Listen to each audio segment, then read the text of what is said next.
All right, well, welcome everyone, and thank you for joining us at our second session here today. And thank you to our sponsors of this session, New Flyer and Motor Coach Industries, for being a platinum sponsor with us.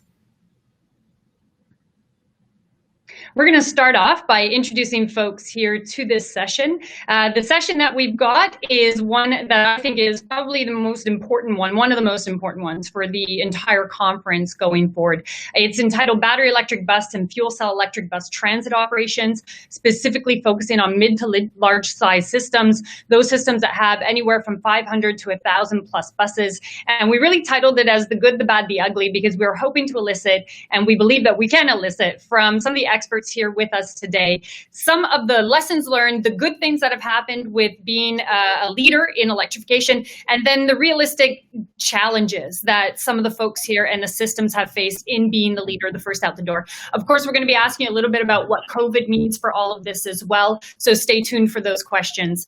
First, I'm going to turn by way of introduction to our first speaker. We've got 4 speakers lined up: Ben Case from the Toronto Transit Commission, Eddie Robar from Edmonton Transit System, Q Lee from TransLink, and Anne-Marie Carroll from York Region Transit. Ben, we're going to start off with you, and for those folks who are joining us online and attending this session today, we've got a few minutes of presentation by each of our panelists, and then we're going to move into an armchair question and field questions from the audience. Now, I do apologize, apparently my video is coming back a little bit choppy to folks, but hopefully my audio is a little bit clearer, and we'll see if we can resolve that ahead of the next session. But in the meantime, I know you're all innovative, so you'll deal with my choppy frozen face as we go through this panel session. Over to you, Ben, and we're going to start off with your presentation. Great, thank you very much.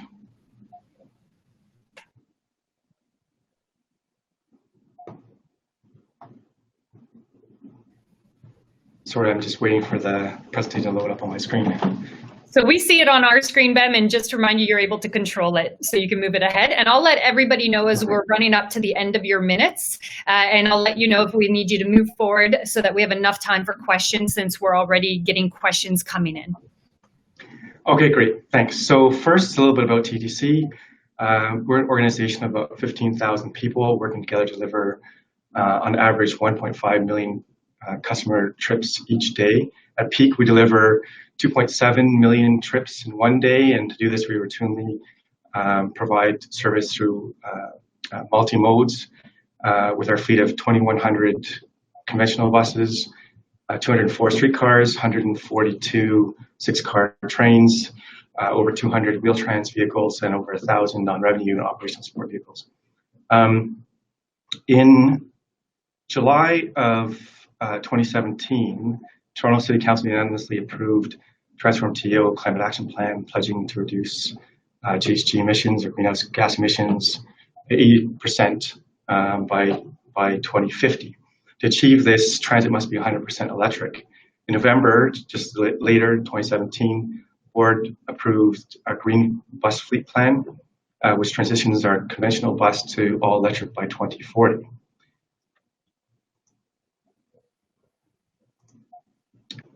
Phase 1 of the Green Bus program includes the procurement of 728 clean diesel buses, the latest clean diesel buses. A key part of our transition is the procurement of 255 hybrid electric buses. And in fact, in the middle of 2018, we received the last clean diesel. We'll be buying only hybrid electric going forward. We also procured 60 all-electric buses, installed and operationalized charging systems, and the bus fleet.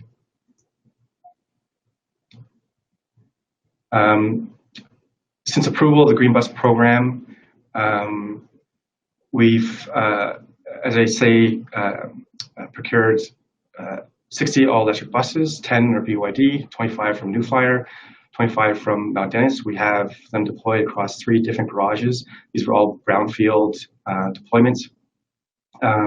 We originally had the ESS to manage energy on each site planned for March of 2020, but due to COVID, we had some delay, and so that will be deployed by the end of this month, as late as next month. And we have planned for full commissioning of the backup generator by September of this year. As I mentioned, we bought buses from each of the three manufacturers that currently supply long-range battery electric buses. This includes testing of, allows for the opportunity of testing of interoperability between particularly New Flyer and Proterra, but also looking at different evaluation domains, including accessibility, experience of customers and operators, and of course, vendor as well as vehicle and charging systems performance. So I mentioned phase one. So phase two for us, and this is a draft electrification schedule, includes the ramp up of buses across each of the garages to 34, and you can see that highlighted, the first three rows that are highlighted in yellow, over the next essentially 4 years, really, because the charging systems have to be in place the year before the deliveries come.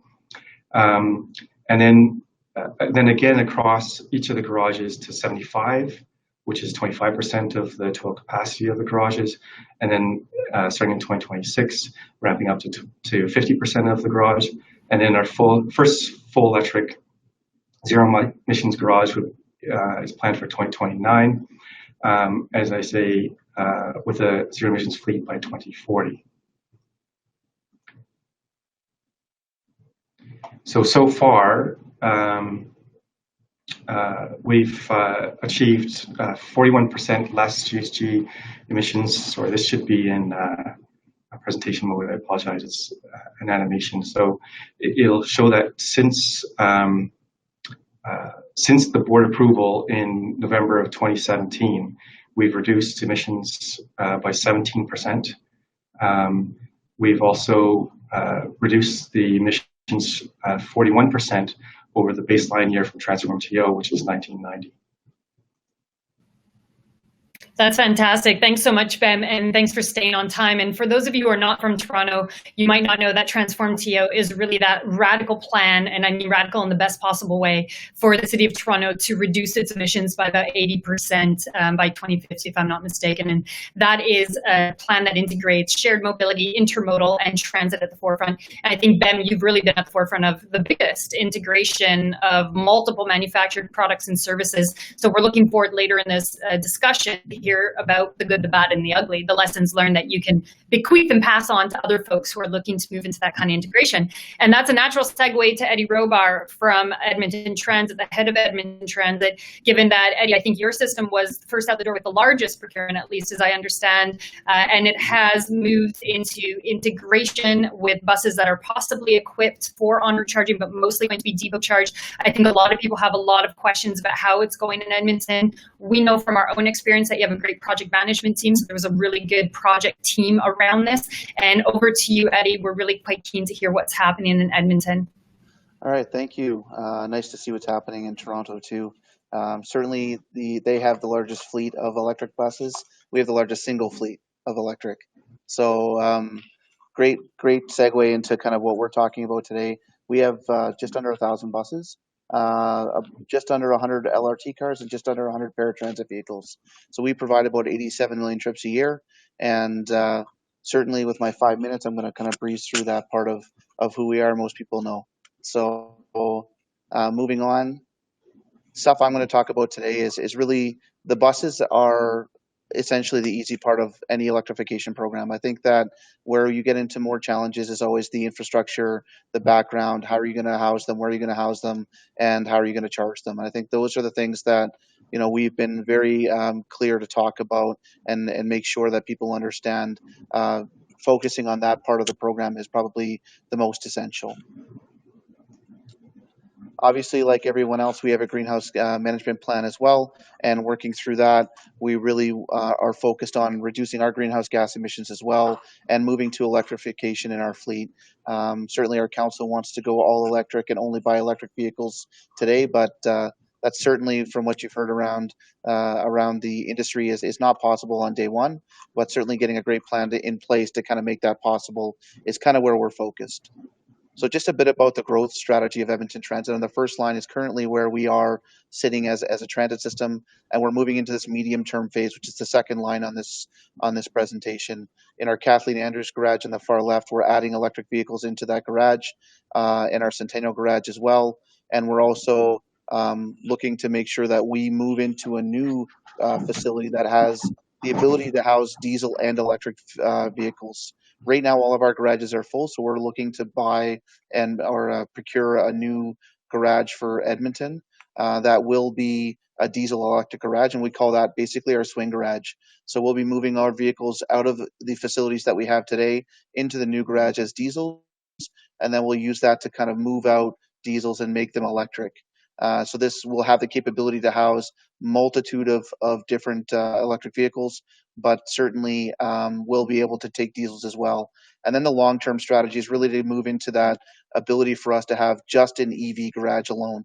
So only electric vehicles in a garage where you don't have those systems in place to deal with exhaust and all of that. But that's really down the road and probably a longer-term objective for the city of Edmonton. A bit about the program timelines. I won't spend much time on this. The next slide kind of details out some of that slide, but this is just for folks' interest. We started this program in 2015. It shows you where we are in 2018 right now, and obviously we're looking to start our service of our electric fleet this summer, so we're pretty excited about that. Currently, right now, we have about 21 electric buses of 40 on site, and those are Proterra buses. We're focused on right now training our operators and obviously our maintenance staff and what that book out looks like and what that EV charge time looks like on streets. We're doing a lot of testing on that right now. Some challenging times right now with the training because we're not able to get people up from the States just yet. So we're working through those challenges on the COVID side of it, and we'll be ready to go for launch of our service into regular service here this summer. But these are the buses that we're using, as you can see on the screen, and that's kind of what they look like with the old fancy wrap on it. Benefits, I don't have to go much into the benefits of what that looks like, but obviously the reduction in GHGs, definitely much quieter than a diesel vehicle. The ridership experience, we've tested that from programs that we've done in the past to now, and certainly have got that great feedback from our customers on what that looks like and how that works and the response rate on that, and obviously the savings on the maintenance costs and fuel costs with less moving parts and oil and all of that. A bit on the facility side, I think this is where we spent a lot of time on our end of it, really looking at the operation of our service and how do you get focused on the operation first and then look for a vehicle that really fits your work. So a lot of question around short and long range, and I know with CUTRIC we've gotten a lot of conversations about which is better, and we really landed on the long range part of the conversation, but we've also future-proofed ourselves between long range and short range. So if the industry lands on a short range bus, we're able to do both. So our buses can both trickle charge and overhead pantograph charge. So we do have the long range vehicle. We are very interested in making sure that a bus is a bus is a bus in our fleet, and that we're not making a fleet within a fleet.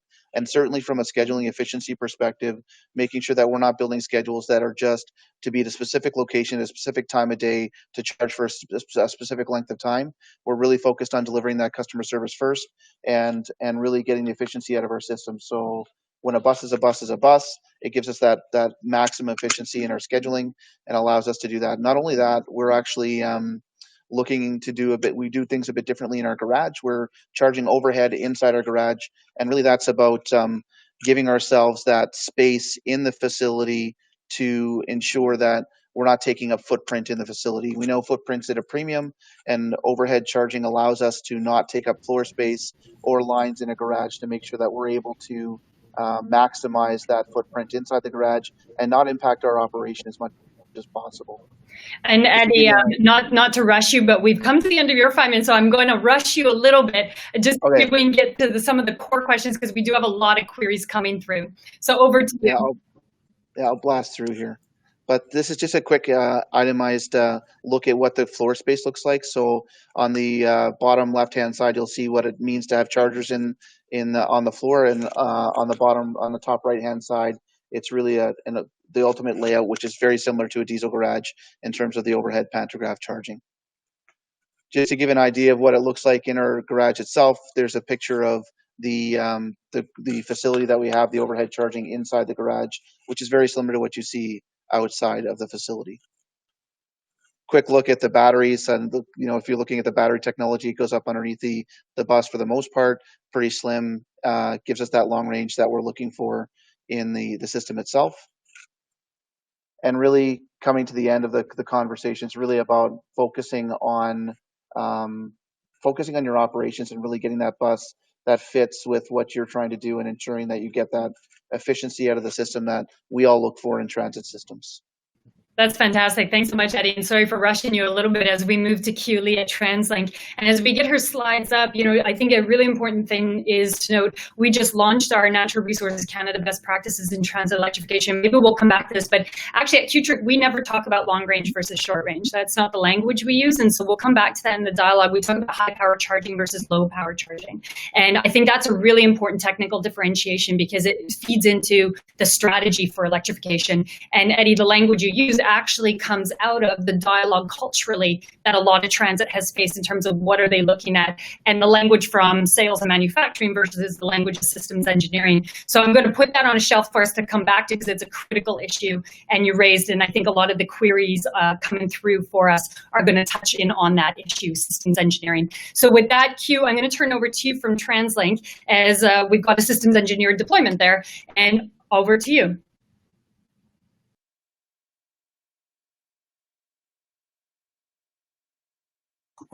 Thanks, Josipa. Good morning, everybody. So on the screen there, you've actually got a picture of one of our high power charger with our electric bus at one of our bus terminus. So I won't go too much in detail about TransLink, as I'm sure everybody is a little familiar with TransLink's organization, but this is a high-level overview. TransLink has been created by Metro Vancouver to manage, finance, plan the region's transportation system, and TransLink deliver these transportation services through one of our few operating company. Coast Mountain Bus looks after over 1,300 buses, 200-300 shuttles, as well as 4 passenger ferries. And our BCRTC counterpart runs our rapid transit systems, as well as the interurban commuter rails. And you can find out a little bit more about TransLink on our website at translink.ca. So we'll go right into our sustainability commitment. So back in 2017, TransLink board has made the commitment to support our local and provincial government's goal to reduce greenhouse gas emissions by 80% by the year of 2050. And that has prompted us to create a low carbon fleet transition plan. And really that plan is a roadmap to guide us in how to meet that aggressive reductions. And within it, it's mainly focused on retiring our old buses with a low carbon fleet in various stages. And also to include studies and a plan to upgrade our facilities, as well as plan out the charging infrastructure required to meet that transition. And around the same time, CUTRIC actually presented us with an opportunity to join their phase 1 of the electric bus demonstration and integration trial. And 2 years from signing on, we've officially launched that trial back in September of 2019. And although we're not the biggest fleet rollout across the country, we are the most complex with interoperability testing across multiple vendors, both from the battery electric bus side and as well as the charger. So right now we're running 2 New Flyer mid-range battery electric buses and 2 Nova short-range battery electric buses, and they each get topped up at either end of the terminus.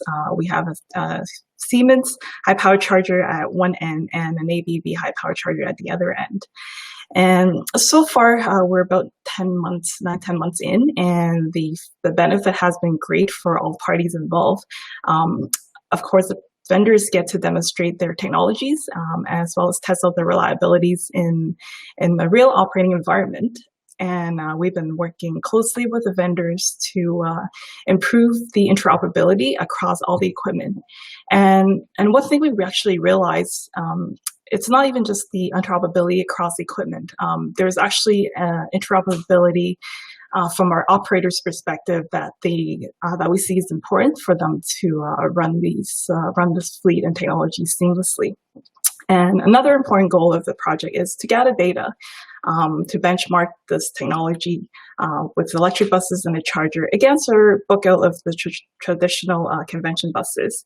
And as well, the data we gathered so far has also been very helpful for the vendors to identify any design gaps or oversight, and they've been able to make a lot of incremental changes to improve system reliability.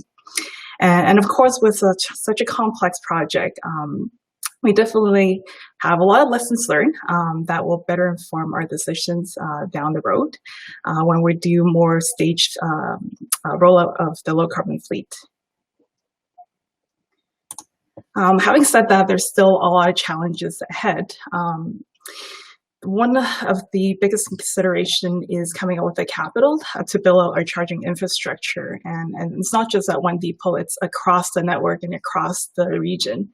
And before we buy battery electric buses, really we need to have these charging infrastructure rolled out, start planning and implement probably around 3 years or more before we start ordering these buses. So that limitation is also a bit of a guide for us to decide if we're going to go with a short range versus a long range bus. We know ideally with our operation, long range buses do have a more reliable service. There's less for drivers to worry about. However, they're not able to meet our current service requirements. So we do see that in the short run, the high power chargers with the short range battery electric buses are a bit of a gap until we get to that endpoint. And because of that, we also need to rethink our service planning a little bit to work around the adoption of these long range versus short range electric buses. And we do see a need to scale up the expertise and technical knowledge, not just from our end, but also from the vendors' end. Currently, because the technology is still relatively new in North America, we still see a lot of leaning on their European counterparts to help resolve some of the issue. So as more agencies are rolling out charging infrastructure, we definitely see a need to support, to have local supports for all the agencies. And one thing we realized as part of the trial is there really needs to have a remote monitoring system, especially for the short range, as well as the on-road chargers, because it's so critical that they stay up in operation. If any time that a charger is down, it really disrupts our service. And to have the ability to have a real-time alert for our operations, they can more quickly respond to some of these interruptions and try to minimize any service interruptions or delay. So that's a bit of a nutshell about our trial. Thanks so much, Keely. And that was very helpful in terms of highlighting some of the challenges ahead from that interoperability and the reliance on the European partners for North American deployment. So with that, I'm going to turn to our final speaker before we get into the questions from York Region Transit, Anne-Marie Carroll. And as we know, Anne-Marie, we saw the photos, the charger is up, the buses are here. So if you can give us a little bit of an update on what the status is, because I know certainly there's a lot of interest in north of Toronto, the integration of transit across Toronto, York Region, Mississauga, Brampton, etc. So very exciting to see that starting to emerge.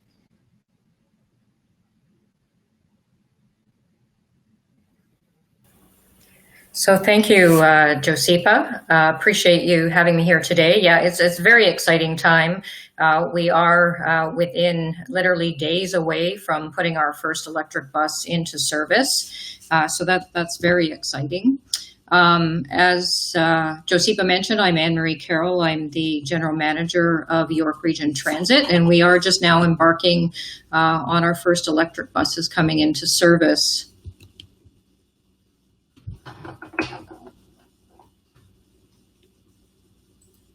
So just to give you a quick little background on York Region. So we just sit north of the city of Toronto. So we do often pick up the phone and call Ben to, listen to what he's experiencing, which has been very helpful. So that's always important, right? To have other people that you can pick up the phone and give a call to and find out if they're having the same challenges. The other big challenge we have, of course, is our geographical area. We cover a very large area. It's almost 1,800 square kilometers, and we have that urban, suburban, and rural setting. So that's one of our challenges. And of course, I report to 9 different local municipal councils, which roll up into a regional structure. But they all have their own thoughts and opinions on how to move forward with new electric bus technology. We only amalgamated into a regional transit network in 2021, but we've certainly come a long way since 2021, and this is one of the areas that we're moving forward in, ahead of a lot of others, of course, in line with our other guests today. We have about 668 transit buses right now. About 560 of them are 40 to 60 foot buses. The rest of them are smaller bus sizes that support our specialized transit. We have a variety of routes that we operate. And like everybody else had mentioned, our corporation does have a greening strategy. And this greening strategy does identify that York Region as a corporation is targeting to be GHG free by 2051. And the biggest component that's been identified as creating the largest amount of greenhouse gas emissions, of course, is transit at 60%. And that energy conservation and demand management plan, quite a mouthful, but that's the name of our document, is really what initiated the electric bus pilot that we are involved in with CUTRIC and developing our transit bus electrification strategy. And like Eddie, very similar to what Eddie showed, we've been working on this for quite some time. We showed 2016, but we did start around 2014, 2015 in thinking about alternative fuels and what was the best direction to move in. And in that same year of 2016, that corporate document was developed, and we joined CUTRIC in that year as well. And that joining that organization has been really the thing that's allowed us to get where we are today. So thank you very much, Josipa and gang. So it's sort of been an up and down scenario, funding, no funding with the government. But we did manage to get our council to agree to fund our first 6 electric buses, 100% through the region. And we have now received those 6 buses, and we're working towards implementing them. So that's what we're working on right now. They'll be in operation in the next week or so. And I'm happy to say that we're actually a year ahead of schedule, because we did present last week to our council a strategy in going forward to get us to be greenhouse gas emission free by 2047. I do have to report back, a few challenges. Everybody wants things done faster than what we say we can do them in. But again, I'm happy with the aspect that we're actually about a year ahead of time. But what we have done in the last 6 to 8 months is we did develop an asset electrification feasibility study. So what this study does, and it's actually a laundry list longer than what you see on the screen, the scope of the study. It was very comprehensive. We looked at we did a review of the state of the YRT system the way it is today. We analyzed all of our routes to see what routes we could actually operate with current technology. We took a look at the bus market as it stands today and looked at case studies. What are other transit agencies doing as well? And of course, we had to do a review of our infrastructure, what's existing and what we need to do. We've also engaged through this process other partners such as the hydroelectric companies. And of course, we had to do both the operating and operating cost analysis impact as well. And Anne-Marie, not to rush you along, but we've got about half a minute left, so I will rush you along a little bit so we can get to some of the questions coming in. Right. So out of this study came our implementation plan. This is what it looks like. We did get agreement from council last week to order 6 more buses. So we will be placing that order very shortly. But this shows you the plan that we have, which allows us to buy a small number of buses for the next 10 years. And we figured that was a benefit because we get all the infrastructure in place. We'd hammer out all the technology issues that we might identify. And of course, get us to our 2047, but only buying electric buses as of 2030. So just to wrap things up, we are going through a transition phase. Like I mentioned, we've recommended that we just buy a small number of buses over the next 10 years. While we look at how technology will advance, getting all the proper infrastructure in place, we need to look at costs because all the costing that we did was based on the costs as they are today. We are going under the assumption that over the next 10 years that those costs will come down substantially, which will make our business case look a lot better. And our target right now, as it stands today, is that we will be GHG free by 2047. Thank you so much, Anne-Marie, and we certainly applaud the effort across all of these cities. Again, apologies if my video is a bit choppy, but apparently my voice is carrying, so that's good enough. We're going to jump right into questions then for this entire panel, because from Edmonton, where there's this large deployment, testing out in some deep winter conditions, we've got some questions around that. From Toronto to York Region, where there's some systems integration, a lot of data analysis happening, and I know for both Toronto and for York Region, data and data collection, data analysis is a big component of both of those, along with TransLink, where we just finished our first round of data analysis off those buses and chargers. A lot of data cropping up. And certainly at CUTRIC, we're data junkies, and we believe procurement should always be evidence-based and data-based. And there's a lot more data emanating from chargers and buses now. So now that you all have a lot more data from the performance of your vehicles to the performance of your chargers, and in operations on that topography with that ridership, what the kilowatt hours are looking like and how the systems are performing, how much range you're getting, how much you were promised. You've got a little bit more of that data under your belt. Anne-Marie, your system's just at the beginning of that. What would you say the greatest benefit is of having gone electric so far, and what's meeting the standard of what you would have expected the system to look like? And what would you say the data is showing you is a problem, that if you could redo it, or you could change it, or you could just have known that before you actually went into electrification as a system, you really wish you could redo that piece? So Ben, we're going to start with you. Out of the data you've learned, the experience you've learned, what's the best thing that's come out of all of this that's really surprised you or just made you really happy? And what would you redo if you could redo it based on what you know now? Oh, and Ben, you're just going to have to unmute yourself. I'm unmuted. There you go. Okay. The range of the buses have been pretty much on par with what was advertised and what was modeled by CUTRIC, by ourselves, by the OEMs as well. So I would say that's a good thing, obviously. I think the one piece of, and I'll pull across if I can. My screen is not working right now. Okay, just went blank. So one thing is that the bus reliability has not been where it needs to be.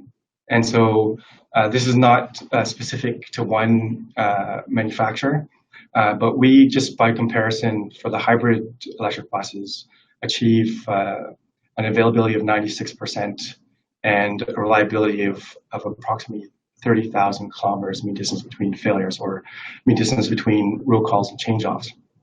The electric bus fleet so far is achieving a 68% availability for service every morning, and about 15% MBDF. And then charger availability has actually been very good. So charger availability is about 99%, and even some of those issues leading to the 1% of unavailability are kind of self-induced, like we've done something wrong, not really a system problem. But I wouldn't say that, however, though, that we didn't anticipate a lower reliability. We did. We have adopted new technologies in the past. In fact, with every new fleet, even when it's an existing technology, but a new manufacturer, and there's some configuration of design for us, we have a ramp up of reliability in the early days of adoption of that that new fleet. And so we are already seeing, in fact, these numbers are very recent numbers. So we're seeing these numbers climb. And in fact, they're on an upward curve, and we expect that they'll. It's hard to project just yet exactly when we'll achieve kind of on par performance with the rest of the fleet, but it's in the near future, and really does need to bear out though before we buy more.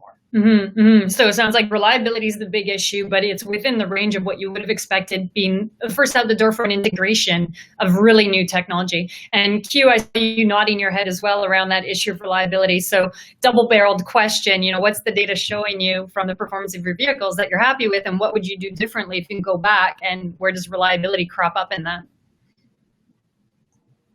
Yes, Josipa. Yeah, I actually agree with some of the things Ben already highlighted. We kind of expect the reliability of the bus to be around 70–80% available for bookouts. And what we're actually seeing is the buses on their own are actually performing fairly well. But the challenge with the buses, they rely on the chargers. So anytime we have charger issues or errors with the drivers trying to charge, that brings down the reliability of the buses because they need the extended top-ups to carry on the rest of their bookouts. So from the current experience, I found that we definitely need to be a lot more conservative in terms of sizing the batteries for the routes. We really can't squeeze the size of the battery to just make it a trip and back. That really doesn't leave a lot of room for maneuvering in case there's an error with the driver's trying to charge up, and then now when he gets to the other end, he's going to take twice as long, and that causes service delays. And as well, that we found that if we have the capital to do it, we definitely need to have more redundancy with the charging system, so that if there's one charger down, the bus can also do a detour and charge elsewhere and minimize the service interruption. Like right now we have 4 buses, which is fine, we can handle it, but once we electrify that route, which is the current plan, there's really not a lot of room to top up the buses at the terminus, because then it'll also back up the rest of the system. And another important thing we actually learned is, because now we're downloading this top up responsibility to the driver, we really need to make sure that from their perspective, eliminate a lot of the human errors that can present itself, and trying to look at it from the interoperability from the operator's perspective. So by that, I mean there shouldn't be different alignment markers for every different bus at every different charging stations. And the operation of the buses themselves, they really shouldn't have different procedures to initiate a charge and terminate a charge. We want to be as seamless as possible for the drivers in order for this program of using fast chargers and short-range buses to work seamlessly. We also discovered that because we have a different depot design, we store buses outside. The buses do suffer quite a bit in the colder days, which is probably like 5–6 months of the year for Vancouver at nighttime. So they do need that additional little top up in the evening to warm the batteries, so that when the bus go out first thing in the morning, it doesn't also take a lot longer to top up the batteries, because when the batteries are colder and not at their operating temperature, it significantly delays the charging time of the buses as well.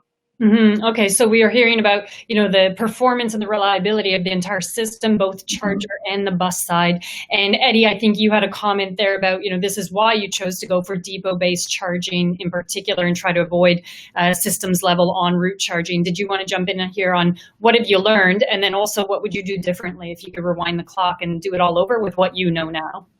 Yeah, part of what we were looking at was really the operation of the system and how we schedule buses and how we put them en route. And I think that really speaks to what Q is saying around, if you have a charger go down and that redundancy isn't there, then you're either replacing that with diesel buses or you're trying to figure a way around that. Part of the system that we have is our in-depot chargers. We have multiple in-depot chargers. So if one goes down, we have that redundancy to be able to charge those vehicles overnight and still maintain the service capability that we need.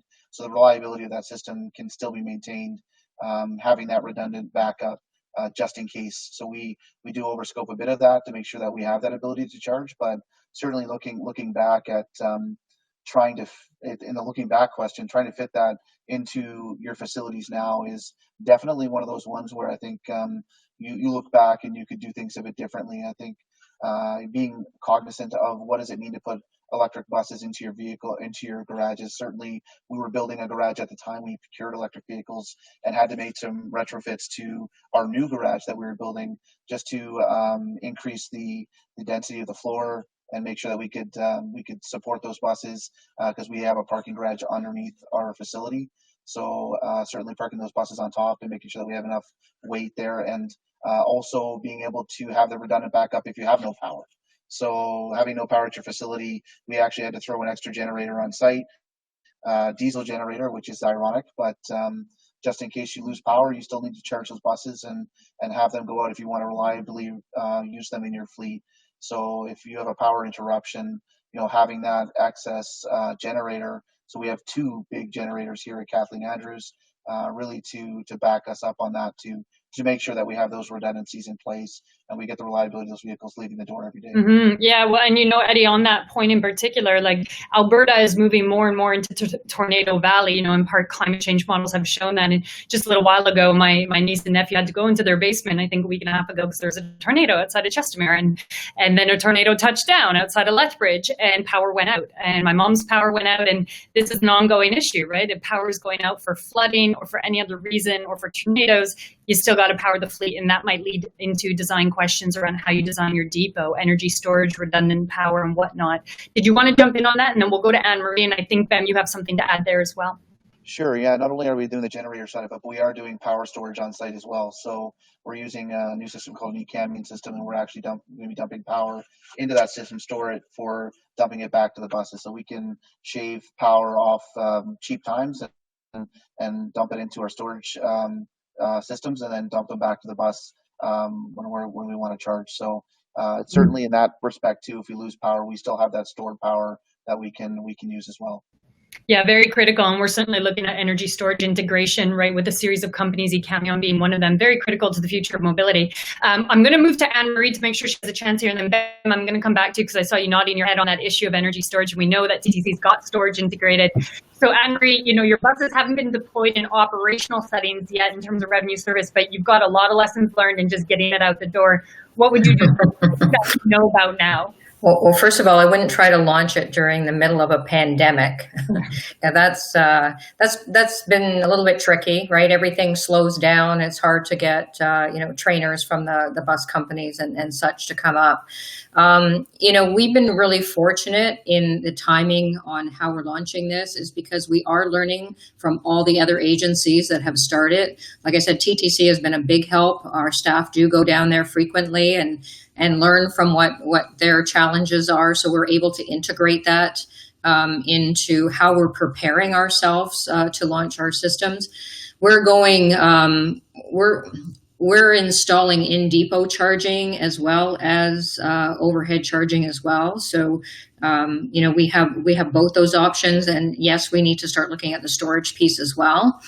I think that's kind of built in a little bit of protection for us in case, one system goes down, we have the opportunity to charge in another location. And all the things that others have talked about on this panel are, again, lessons learned that we've learned from all of them, and we are building all of that into our plan. And I think people just have to understand it takes a long time to prepare to get to the point of actually launching these vehicles into a system. And it's really important to have a plan in place and all the proper standard operating procedures and training documents and everything. I think that's very important for everybody to understand. It's not an easy process. Mm-hmm. Complex, complicated, not easy, and nobody said saving the planet would be easy, so that's a really good point to raise. Ben, a last comment on this, on the energy storage before we move to a few more questions. We've got a lot lined up, and I'm going to ask folks to do rapid fire answers so we can get through as many of them as possible. But Ben, a comment there on the energy storage piece? Oh, we might. There you go. go. Ahead in agreement on the rationale for the in-depot charging to start with, at least. I do see en route charging as part of TTC's future, but ultimately we need to be able to charge all of our buses, have the redundancy that Eddie described. We need to have the backup generation such that in a long-term power outage, we can still deliver our service. We've had long-term outages in the past, of course, and our streetcar system is down, our subway system is down. The only thing that operates is bus, and we get every single bus we have out on the street, and we have to still have that kind of availability in that situation. So key to that is energy storage and backup generation for sure. We happen to have a CNG backup generator, and that kind of makes us feel a little bit better about the times we're running it, because the emissions are far better than diesel. That was not a cheap choice either. Very helpful. So the backup power that's there, and that's actually an interesting segue into the use of petroleum fuels for things like heaters on board, backup generation. Does it not undo the greenification of it? And, you know, before I go there, just on the charger side, one thing we're looking at, one of our keynotes at this conference is Mayor Don Iveson at the City of Edmonton. And we have several mayors lined up as well, Bonnie Crombie in Mississauga and Patrick Brown in Brampton, among others. And, you know, one of the ongoing dialogues is cities really just don't have enough revenue right now. If you had en route chargers, and if you weren't using them all the time, which you won't be, could you sell access to them to trucking companies and make revenue for the city at times when the buses don't need them? And sure, you could, but it takes a lot of system design. It's complex, as Anne-Marie and yourself, Bem and Eddie, you pointed to, and Q. So with that, we're going to turn to questions from the audience. We've got a number of them coming in. And as I said, one of them was a segue from the whole use of petroleum fuels. So two questions, one from Lane Johnson to start with. You know, how do you get away from using diesel heaters on the buses? Because we've got a lot of cold climates in Canada, and a number of your fleets have integrated buses that have diesel backup heaters. And there's always been the dialogue about, well, the heaters are not on all the time, so it's marginal amounts of emissions, but it's still not a full ZEB. So how do you get away from that? And allied to that is, how do you get away from it, given that, much to my surprise, over the last 6 years in transit, I've discovered, as many of you already know, that a lot of fleets don't store their buses indoors. And so I think as Canadians, we think all buses are stored indoors, and actually a lot of them really are not. So how do you get away from diesel heating to prime the vehicle, to heat the vehicle, to get it ready to go, especially given that we don't start all of our buses out indoors? And then allied to that, how do you get away from petroleum fuels as your backup generator system, undoing the green footprint of the overall network? So we're going to start in reverse, and Anne-Marie, I'm going to start on your end. Now, recognizing the context here, Bem and Anne-Marie and Q Lee, you're in a jurisdiction where the grid is over 90% emissions free from an electricity standpoint. In Alberta, it's not the same scenario, so the dialogue does take on a different context. Over to you, Anne-Marie. Well, I think getting away from fuel generated heaters within the bus, I think, you know, that was something we talked about as we prepared to buy our buses, and I think at some point the technology itself will help us get there. Like, we store our buses inside, except for one of our divisions, and that will change in the next couple of years. But all of our buses will be stored inside. And, again, to our plan, we're very cautious how we recommend it to go forward, because we feel that technology is going to change immensely in the short term. But at least within that 10 years. And of course, we're going to be working with others and CUTRICs to figure out, how do we get away from that type of technology and move to green technology. On the facility side of things, we are looking at solar panels, solar energy. So that's something else that we're also looking at. I don't think there's anybody that's been able to come to us and say, hey, I have a perfect solution for you. But again, I think it's going to be a process. And then over the next X number of years, we're hoping and crossing our fingers that all of this technology is going to be able to solve a lot of these problems. Yeah, and actually, had you heard Frank Mulon a little bit earlier in his keynote, someone did ask him, can solar energy be integrated with energy storage at the facility to get rid of diesel generators? And he said yes. And it's another systems design thing, but you're going to be the first out the door. So there's going to be some hiccups, but it's possible to do. On that, then, thanks so much, Anne-Marie. I'm going to turn to Eddie because I think the question was targeting, in particular, Edmonton, wanting to know, what is the impact? And allied to the question, the question poser did ask, what do you see in terms of range depreciation when you take away the diesel heater? And I can tell you from our modeling, we see 40%, 30%, 40% range destruction when you do need a full battery system to heat up the cabin, and then you save that if you have a diesel heater, and we've seen some of that evidence. But we haven't seen it in Edmonton. You have the real life experience. Can you tell us how it is? Yeah, we're certainly seeing, if we just went on battery alone, it would be about a 30% reduction. So certainly that is a large impact for us. And obviously with the weather that we have, we're not as fortunate as Vancouver. We definitely have those cold weather days of the -30s and -40s. So when we see that, we're really trying to limit our use of the diesel heaters themselves. So we don't use them until really the extreme cold conditions, that -25, -30, -35, 40. If it was this winter, it was -50. So, it was pretty cold those days. So certainly the impact on range of just using battery electric isn't a feasible option for us right now. As Anne-Marie was saying, the technology increase and it's developing so fast. I think that we're cognizant of what that is and are definitely interested in moving away from them. But in our current climate, we don't have the ability to do that. We're fortunate to be able to store all of our vehicles inside, which is helpful from our battery regeneration point of view. But certainly on the battery reduction side, we try to limit it as much as possible. But we won't be able to get away with it in order for us to kind of be efficient and reliable in the service and length of time that we get out of that. So 30%, if we go without them, is just too much for us to kind of bear for a good, reliable system. Very helpful, Eddie. I'm going to turn to you, Ben. Just recognizing we want to get through a couple more questions in rapid fire. If you want to feed into this query about the move away from diesel heating and diesel generation. So I agree. Yeah, we're not there yet because we've seen the same roughly 30% reduction in range if you're on electric heat only. We have a set point of about +5 degrees though, so we turn that Webasto on much earlier than apparently Edmonton does, but that's really to preserve the range. We still achieve, and we're measuring or calculating that we still achieve above 95% overall reduction in diesel fuel usage for the bus. So, we're still getting the vast majority, obviously, of those GHG gains. It's not so much of a problem for us for starting up the buses every morning because we have in-depot charging again. They're plugged in overnight in every case, and so there's a trickle charge overnight for both the buses that are stored indoors and the buses that we have stored outdoors. We have most of our garages have up to 50% of the buses stored outdoors anyway, and we've got 2 garages where it's all outdoor storage, so we have to be trickle charging during the evening for that purpose. Very helpful. And so recognizing we want to get 2 questions and we're going to squeeze them in, I'm going to ask folks to answer this in a kind of yes/no format and then give us maximum, your 20-second insight. This is totally self-interested in part, but it wasn't coming from us. Lewis Redford asked the question and he said, look, TTC, YRT, Edmonton, TransLink, you get together once a year and you share data.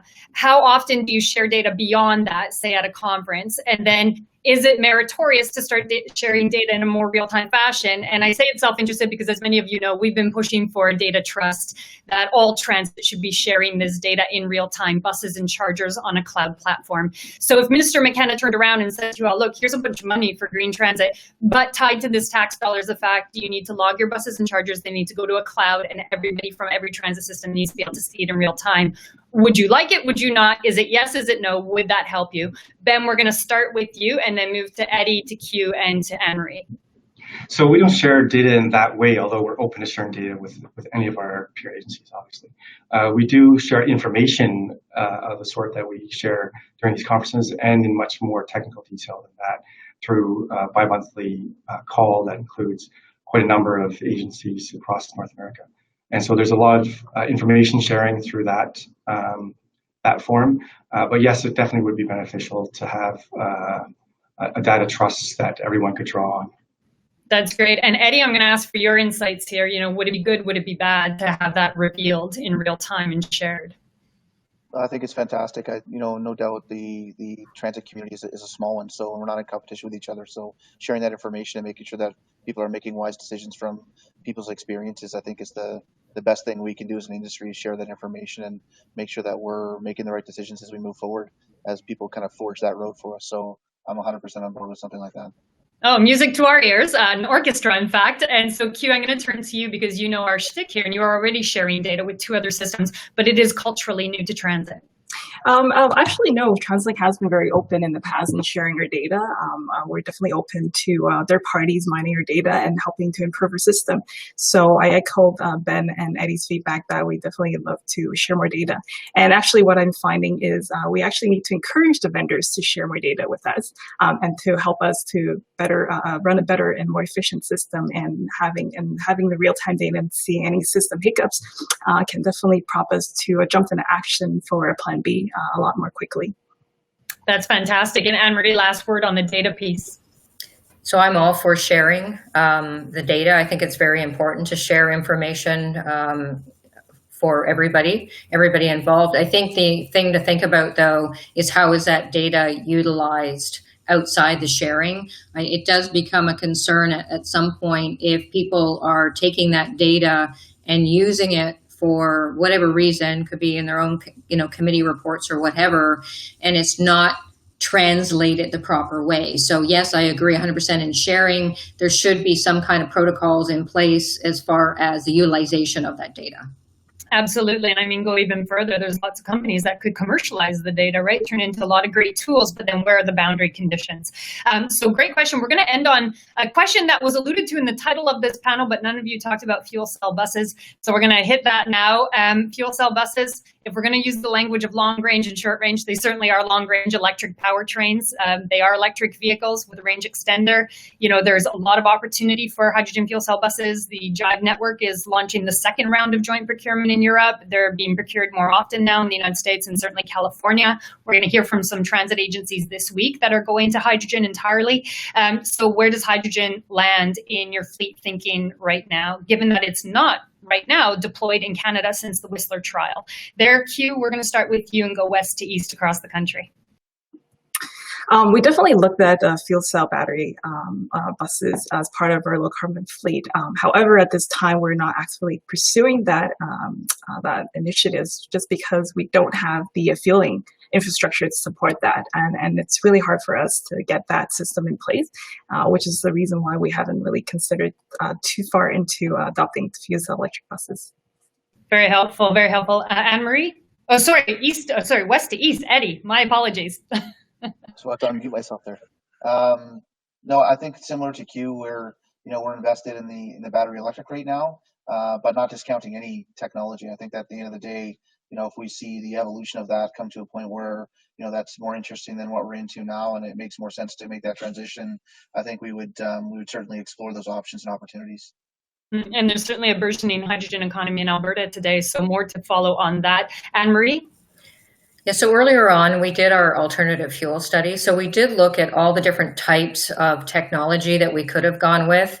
And, let me tell you, in the end there was, which way do we go? Do we go electric or do we go hydrogen? Because hydrogen was kind of bubbling up as a very interesting technology to look at.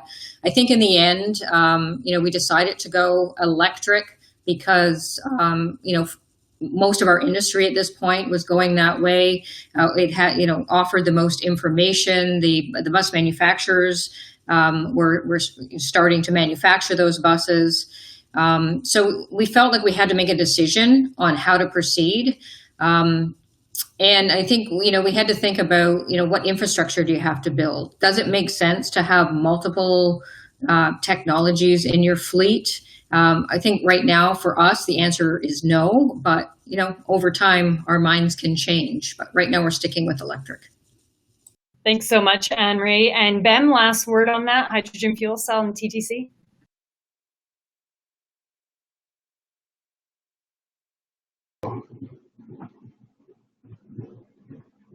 So we also did an alternate fuel study, and we're certainly not discounting hydrogen fuel cell in the future, but at this time, there's already a significant incremental cost in going to electric. That cost is even higher for hydrogen fuel cell. There are the logistical constraints around fuel because we don't have ready access to fuel, clean fuel in particular. If we're going to generate clean fuel on site, then that's all the more capital costs required and requires footprint that we simply don't have at our sites. So there's some real technology, logistical constraints for us looking at hydrogen fuel cell, even though they give us the range that we believe that we ultimately need for that 1-to-1 bus replacement ratio. I think that, and you saw our electrification schedule, given that it's going to be many years before we have to put buses in each of our garages that have the full range of today's diesel bus, the battery electric will be there.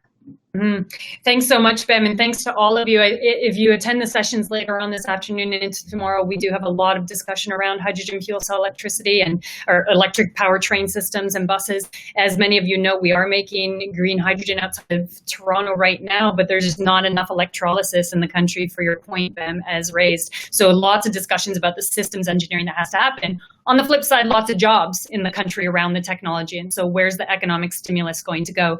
So thank you again to Ben Case at Toronto Transit Commission, to Eddie Robar from Edmonton Transit Services, from Anne-Marie Carroll at York Region Transit, and Hugh Lee at TransLink. From east to west, we really appreciate it. I think everybody's really benefited from understanding the highs and the lows, the great and the not so great. But in this march towards climate action, we recognize complexity is just something we're going to have to overcome. So it's great to know that great brains are at the helm of the transit systems trying to do it. Thank you very much to all of you. Have a great morning, and we look forward to having you join us later this afternoon to hear from mid-sized systems that are facing the same problems you have, but with way smaller staff and way smaller fleet and way less experience. Thank you so much. Thank you, everyone. Thanks, everyone. Bye-bye. Thank you. Thanks.